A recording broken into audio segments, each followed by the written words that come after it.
Algumas vezes, os fantasmas do medo, da ansiedade, da culpa e de tantos outros sentimentos conflituosos deixam a nossa vida nublada e chuvosa.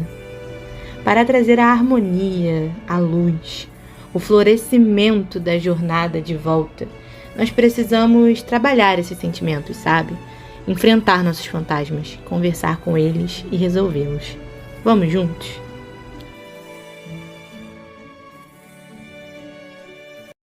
Olá, meus amores! Tudo bem com vocês? Bom, espero que sim. Eu sou Isabela, sou trabalhadora do CRESG e tô aqui hoje mais uma vez com vocês em outro episódio do nosso quadro Conversando com os Nossos Fantasmas, que é baseado no livro Conflitos Existenciais, escrito pelo Divaldo Franco, pelo espírito Joana de Ângeles. O fantasminha que a gente vai conversar hoje, ele pode ser definido como a raiva que alguém sente contra si mesmo. Ele gera um sentimento de angústia, como se a pessoa necessitasse se autopunir, né? Acaba gerando a autossabotagem. Alguém sabe que fantasminha é esse? Pessoal, hoje nós vamos falar sobre culpa. E a primeira coisa que a gente precisa pontuar nessa conversa é que consciência de culpa e complexo de culpa são duas coisas diferentes. A consciência de culpa, ela é necessária e até mesmo saudável, porque ela é a culpa no sentido de responsabilidade. É quando a gente entende que cometeu um ato equivocado e que precisa se reparar, pedir perdão ou fazer alguma coisa, em relação a isso, que repare os danos causados a outra pessoa. Então ele incentiva a gente a nossa melhora, a nossa evolução. Enquanto que o complexo de culpa, ele é o oposto. Ele é patológico, porque ele acaba paralisando a gente. A gente se sente incapaz de atos bons, a gente se sente não merecedor da felicidade, se sente inferior, né? Então começa a desenvolver um olhar pessimista. Então ele é patológico e é sobre ele que a gente vai falar hoje. Então todas as vezes que a gente estiver conversando agora daqui pra frente sobre culpa, entendam que eu tô falando sobre o complexo de culpa, sobre essa culpa que paralisa, sobre essa culpa que é patológica e não sobre a responsabilidade, beleza?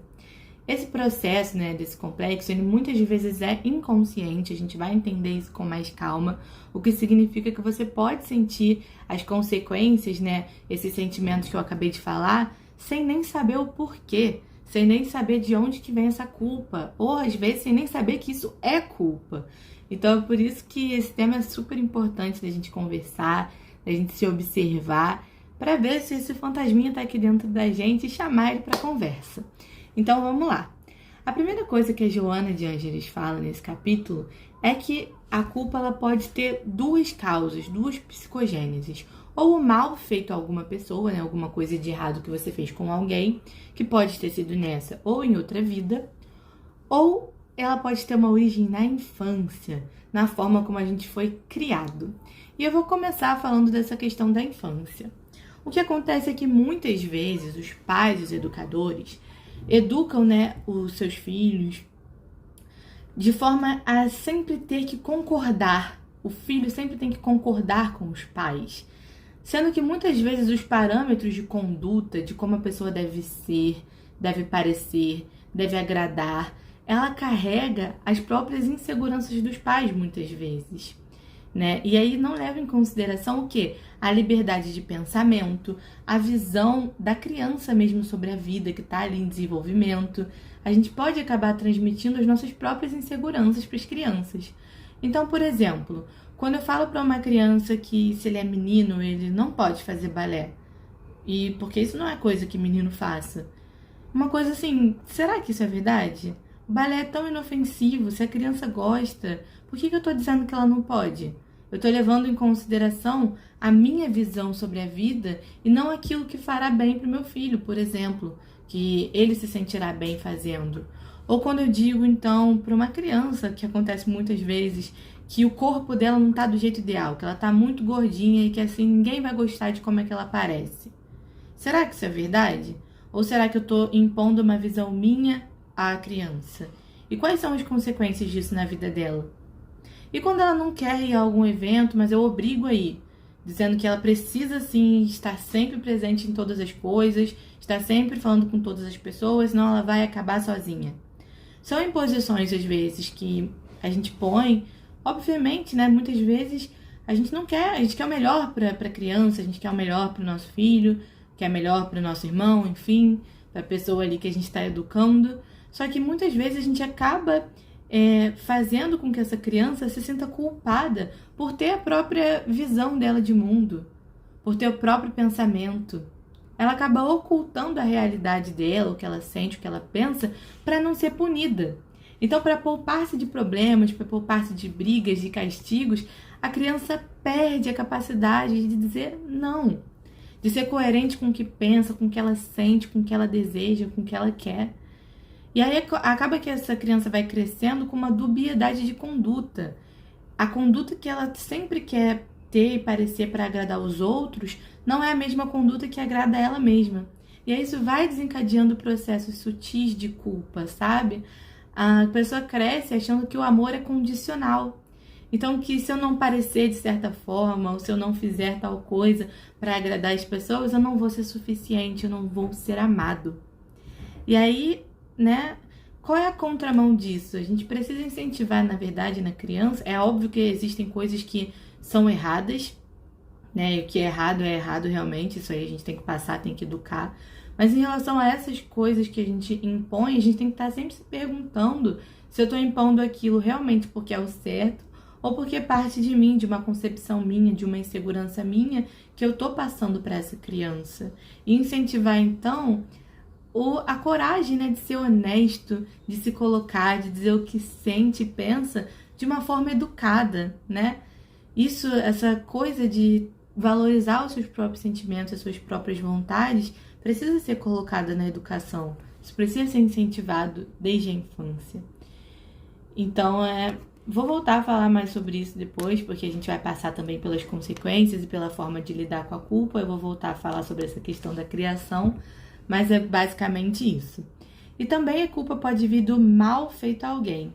O que acontece, né, gente? Quando a gente comete um equívoco com uma pessoa, na hora ali da emoção, a raiva, o desejo de vingança, aquele calor do momento, ou até mesmo uma inconsequência moral, né? Então, naquele momento a gente não tem a educação moral suficiente para saber que aquilo é um erro. No momento, a gente acaba não avaliando a dimensão do erro. Só que aí, pouco a pouco, com o passar do tempo, o remorso, ele acaba identificando que aquilo foi um erro. Só que quando esse remorso, ele não vem acompanhado da coragem para a gente poder reparar aquele erro, ele acaba transferindo para o nosso espírito esse conflito em forma de culpa. Então, se eu cometi um erro com alguém, na hora eu não percebi que aquilo foi um erro. Então, a pessoa me irritou com alguma ação. E é por isso, gente, que é muito importante a gente ter inteligência emocional, né? Só que isso é um tema para outro vídeo. A gente pensar bastante antes de agir, antes de falar. Então, se uma pessoa me irritou e na hora eu xingo, grito com ela, mas eu acho na hora que eu tô na minha razão.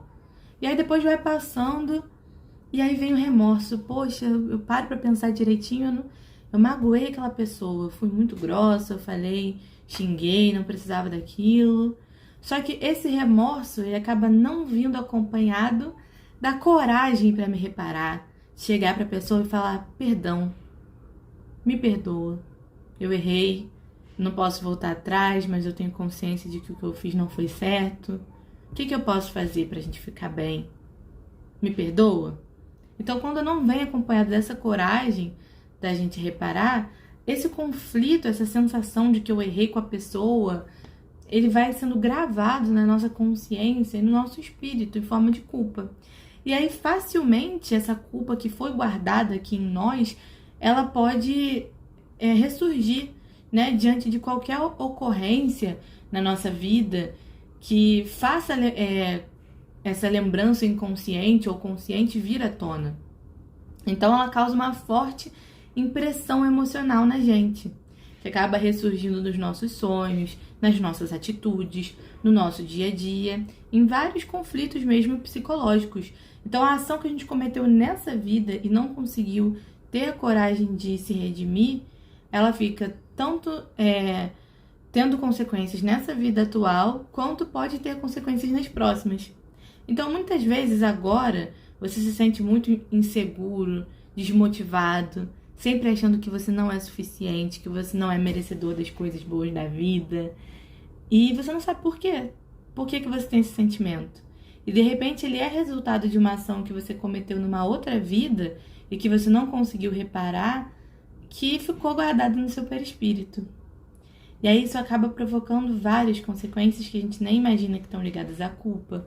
Por exemplo, a preguiça, que é a perda de interesse pela vida. Como a gente viu no Conversando com os Nossos Fantasmas do nosso amigo Guaraci. Né? Se você ainda não viu, esse é sobre preguiça, vai lá conferir que tá incrível. Então, em uma última análise, pode causar preguiça, a morbidade mental, que é aquilo de você não querer estar em atividade, não ter o brilho pela vida, por fazer as coisas. É um medo constante de cometer um outro erro. Então você quer estar sempre acertando. E quando isso não acontece, nossa, é uma questão muito grande. Causa o pessimismo, então a gente está sempre pensando negativo, que as coisas não vão dar certo pra gente. O indivíduo acaba também se sentindo desvalorizado. Porque perceba que quando nós não enxergamos que nós somos merecedores, que nós somos bons, que nós não somos definidos pelos erros que a gente cometeu, a gente acaba não valorizando a nós mesmos. Só que isso reflete no outro. Porque se você não se valoriza, você vai sempre achar que o outro não tá te valorizando o suficiente. Porque aquele buraco, né, que a gente leva na gente, a gente sempre procura que o externo preencha, que o outro preencha. E muitas vezes a pessoa não vai corresponder a essa nossa expectativa tão alta. E a gente acaba sempre se sentindo desvalorizado, quando na verdade a pessoa não tá desvalorizando a gente. Nós é que não nos enxergamos como merecedores de alguma coisa, então estamos sempre tendo essa necessidade de sempre ser elogiado, de sempre ser vangloriado, o que acaba também nascendo de um vitimismo, né? Poxa, ninguém nunca valoriza o que eu faço, eu nunca sou suficiente para fulano. Será que você não é suficiente ou será que é você mesmo que tem esse olhar sobre si? Né? Então, o complexo da culpa, ele paralisa, a gente não consegue crescer, não consegue evoluir, a gente acha que não vale nada, sabe? Então, isso também é uma face do ego, que a gente sempre achando que precisa ser perfeito, não tendo paciência conosco mesmo, não tendo indulgência com a gente, porque a gente não se sente merecedor disso. Seja por algum desatino, por algum erro, por algum equívoco que a gente construiu nessa vida ou numa vida passada, dos mais diversos. E essa culpa, ela pode também levar a comportamentos agressivos, porque a gente acaba reprimindo um monte de sentimento negativo. A gente reprime sentimentos que não são construtivos, que eles são incapazes de acarretar no enfrentamento claro e honesto da situação, sabe? A gente não vê o que a gente pode fazer para melhorar, mas sim a gente se afunda cada vez mais nessa lama de pessimismo, de vitimismo, de insegurança, de inferioridade, certo? E aí, alguma hora, a gente pode acabar explodindo, que é a questão de gerar esses comportamentos agressivos pela repressão dessa culpa, por a gente não identificar esse processo que está acontecendo na gente. Então, ela pode ter essas duas origens, tanto de um mal feito para outra pessoa, quanto na nossa criação, na imposição que foi feita na gente, nessa necessidade de estar sempre agradando o outro, em dubiedade com aquilo que agrada a nós mesmos. E aí, agora a gente vai partir para o próximo ponto do vídeo, que é sobre a libertação dessa culpa, desses sentimentos. E aí a Joana fala uma frase muito interessante que eu vou ler aqui para vocês. A coragem de pedir perdão e a capacidade de perdoar são dois mecanismos terapêuticos libertadores da culpa. Então, né, a capacidade de pedir perdão seria o quê? A questão da reparação do nosso erro. A gente precisa entender que nós somos humanos. Todo mundo erra no estágio evolutivo que a gente está. Então, assim, eu errei, não é o fim do mundo. Eu tenho sim que ter responsabilidade por isso, mas como eu posso reparar esse erro? Como eu posso ficar bem com a minha consciência, ficar bem comigo mesmo? E ter a coragem de fazer esse ato, de se reparar, de pedir perdão. E do outro lado, a coragem de perdoar a nós mesmos. Certo? Porque eu não sou perfeito. E tá tudo bem. Eu tô fazendo o meu máximo. Tô fazendo o meu máximo para corrigir aquilo que eu errei.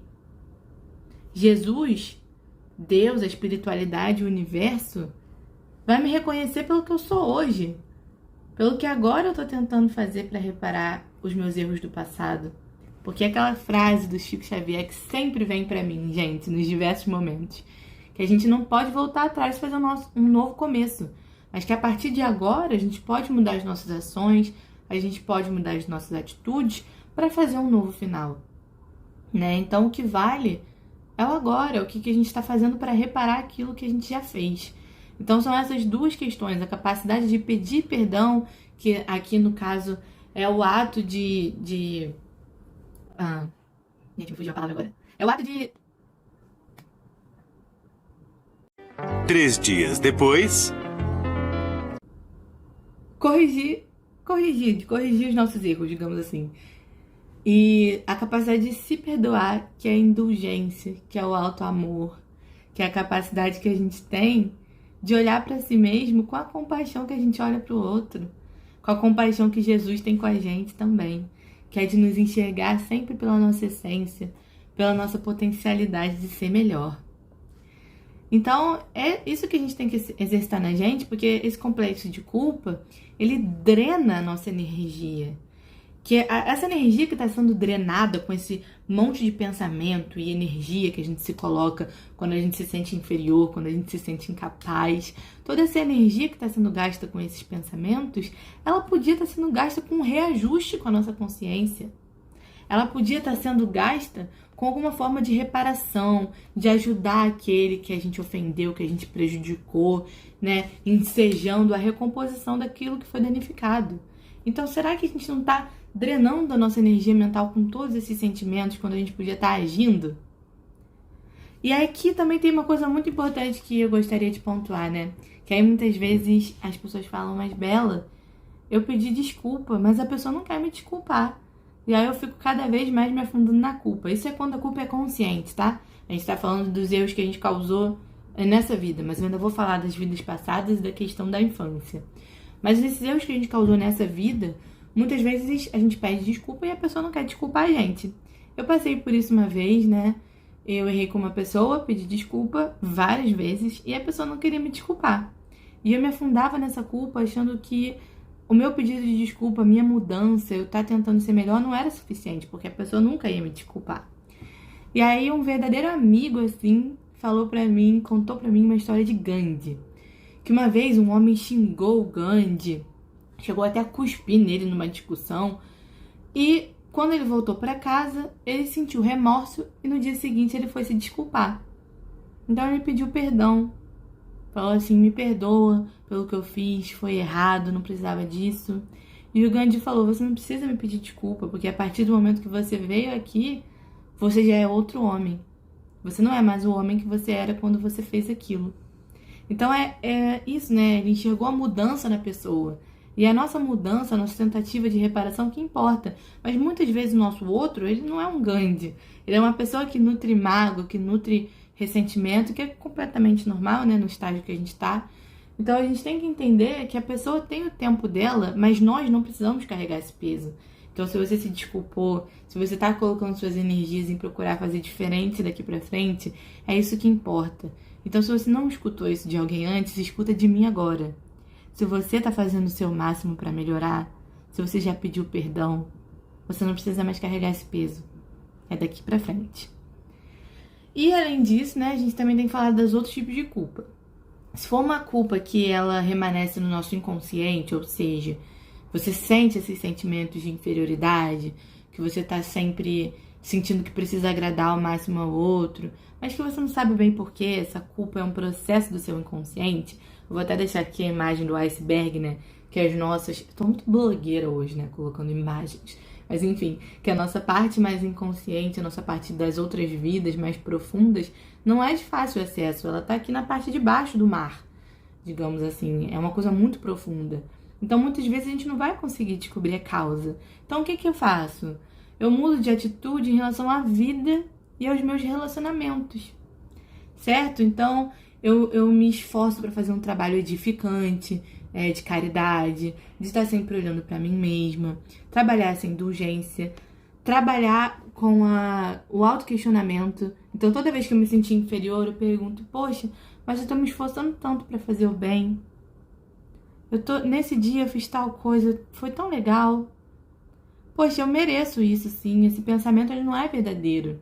Então é começar o processo de confrontar esses pensamentos de inferioridade, de mudar mesmo nosso pensamento, a nossa posição em relação à vida e em relação aos outros, aos poucos tentando ser melhor, através do nosso autoconhecimento, através do nosso trabalho edificante, da leitura edificante, através das preces.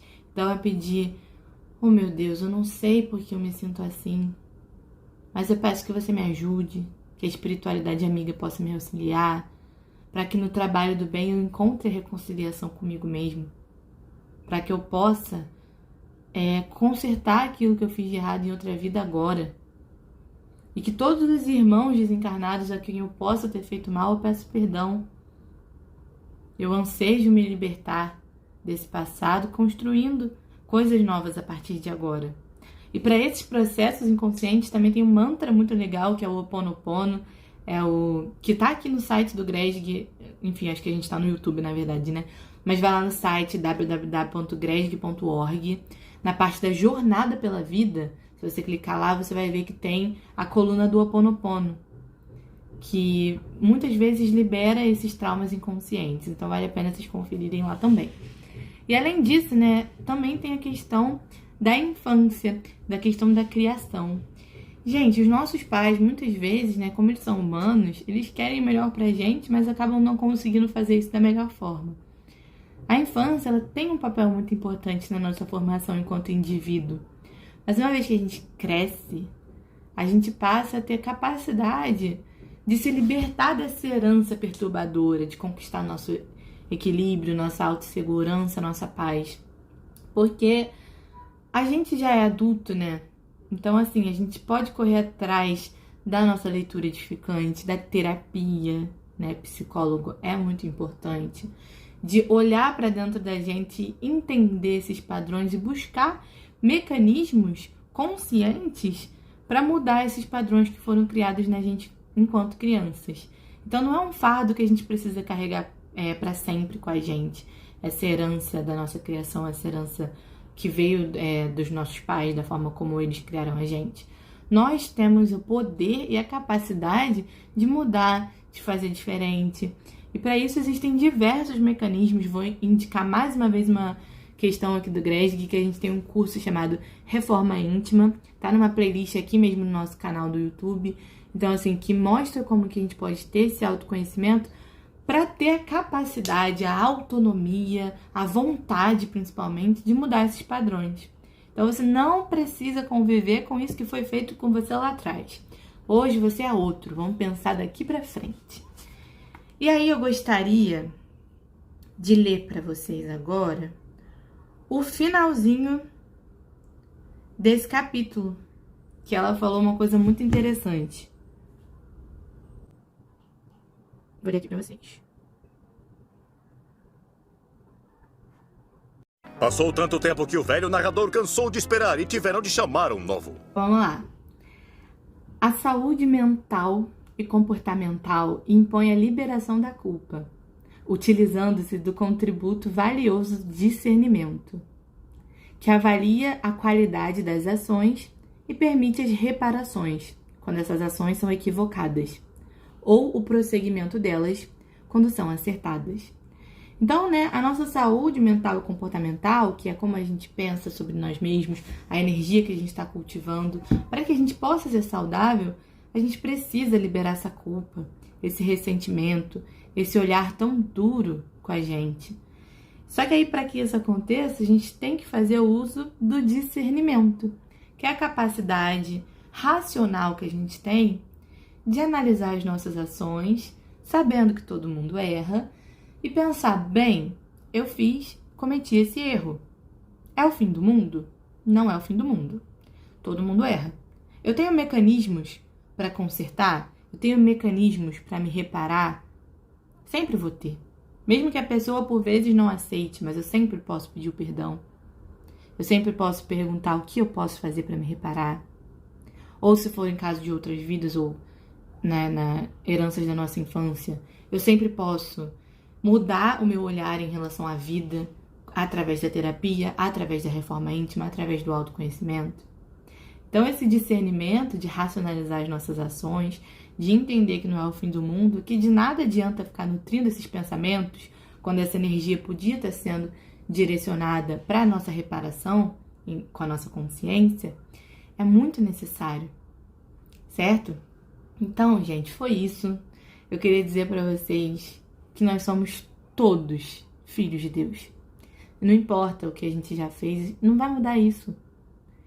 Pode ter certeza que a espiritualidade amiga está de braços abertos para te receber, para te auxiliar no momento que você tomar a decisão que você quer fazer diferente.